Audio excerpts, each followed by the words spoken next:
Matthew chapter 27. Now when morning had come, all the chief priests and the elders of the people took counsel against Jesus to put him to death. And they bound him and led him away and delivered him up to Pontius Pilate the governor.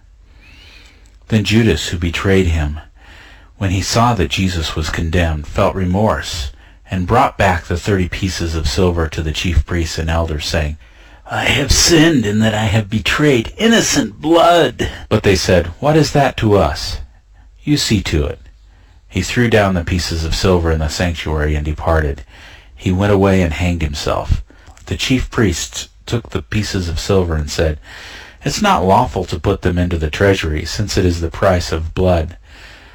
They took counsel and bought the potter's field with them to bury strangers in. Therefore that field was called the Field of Blood to this day. Then that which was spoken through Jeremiah the prophet was fulfilled, saying, "They took the 30 pieces of silver, the price of him upon whom a price had been set, whom some of the children of Israel priced, and they gave them for the potter's field, as the Lord commanded me." Now Jesus stood before the governor, and the governor asked him, saying, "Are you the king of the Jews?" Jesus said to him, "So you say." When he was accused by the chief priests and elders, he answered nothing. Then Pilate said to him, "Don't you hear how many things they testify against you?" He gave him no answer, not even one word, so that the governor marveled greatly. Now at the feast the governor was accustomed to release to the multitude one prisoner whom they desired.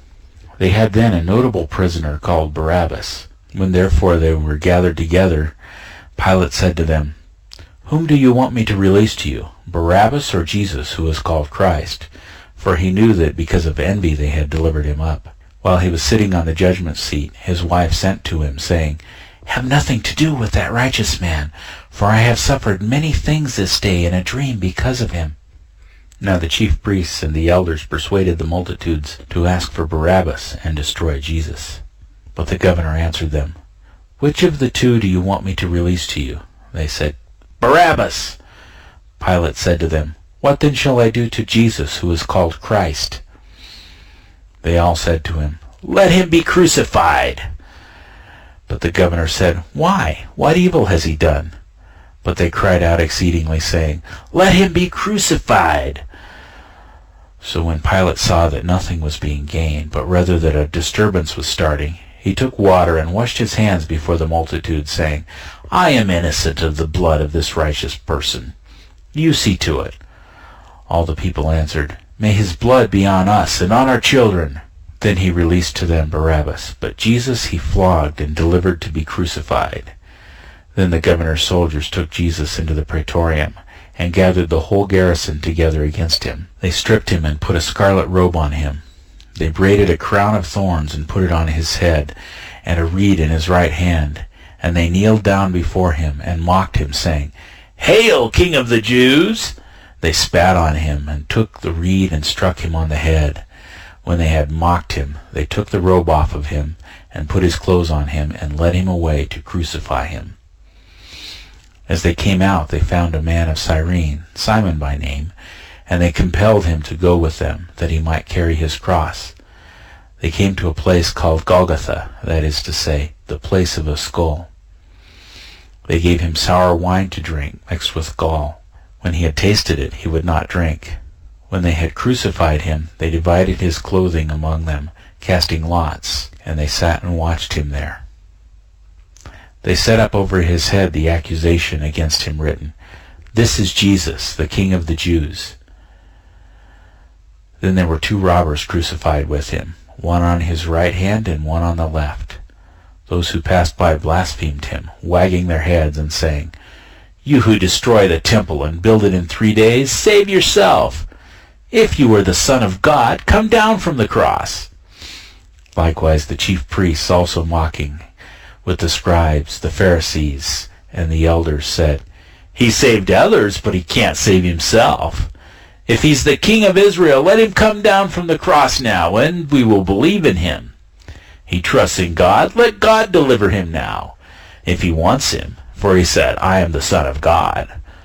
The robbers also who were crucified with him cast on him the same reproach. Now from the 6th hour there was darkness over all the land until the 9th hour. About the 9th hour Jesus cried out with a loud voice, saying, Eli, Eli, lema sabachthani? That is, my God, why have you forsaken me? Some of them who stood there when they heard it said, This man is calling Elijah. Immediately one of them ran and took a sponge and filled it with vinegar and put it on a reed and gave him a drink. The rest said, Let him be. Let's see whether Elijah comes to save him. Jesus cried again with a loud voice and yielded up his spirit. Behold, the veil of the temple was torn in two from the top to the bottom. The earth quaked and the rocks were split. The tombs were opened, and many bodies of the saints who had fallen asleep were raised. And coming out of the tombs after his resurrection, they entered into the holy city and appeared to many. Now the centurion and those who were with him watching Jesus, when they saw the earthquake and the things that were done, feared exceedingly, saying, Truly this was the Son of God. Many women were there watching from afar who had followed Jesus from Galilee, serving him. Among them were Mary Magdalene, Mary the mother of James and Joseph, and the mother of the sons of Zebedee.